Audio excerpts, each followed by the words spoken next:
Ito yung example ng editorial cartoon na may magandang visual storytelling.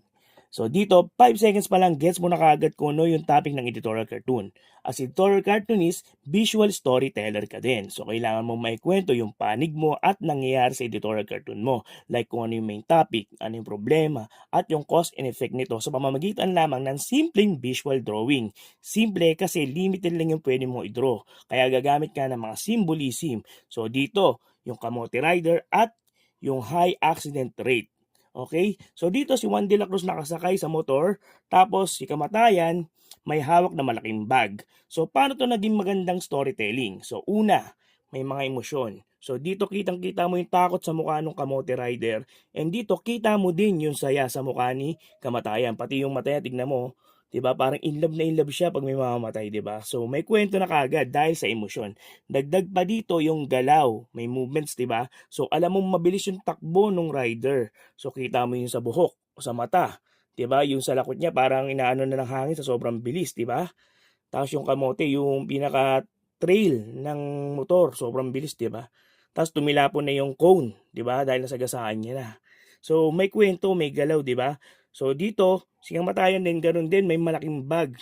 So alam mo na kung saan siya pupunta, 'di ba? Sa bag ni Kamatayan. So yung bag ni Kamatayan nagsisimbolo ng high accident rate. Okay?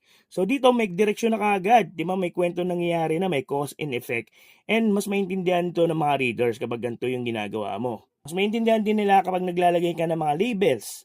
Katulad nito, dalawa nilagay niya, high accident rate. And yung kamote. Di ba? Alam mo kamote rider yan. Di ba? So, guided na kaagad yung mga readers sa editorial cartoon mo. Mas klaro at mas maintindihan nila. Okay?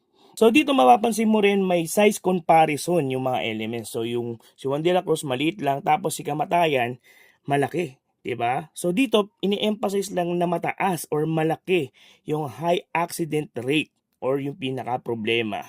Kaya ganyan siya kalaki, 'di ba? So may visual storytelling pa rin. So dito, kahit alam natin seryoso yung usapin tungkol sa kamatayan at aksidente, inilalarawan pa rin sa cartoon na to yung humor or nakakatuwa pa din, di ba? May comic pa rin, may comic side pa rin ng cartoon, which is ito yung nakakalimutan ng mga editorial cartoonists, di ba? Yung pagiging comic at humor ng cartoon para ma-hook agad yung reader and mas maintindihan nila yung message sa likod ng editorial cartoon. Na yes, nakakatuwa yung visual na ginawa, yung cartoon, di ba? Pero sa likod nito, seryoso pala yung usapin, di ba?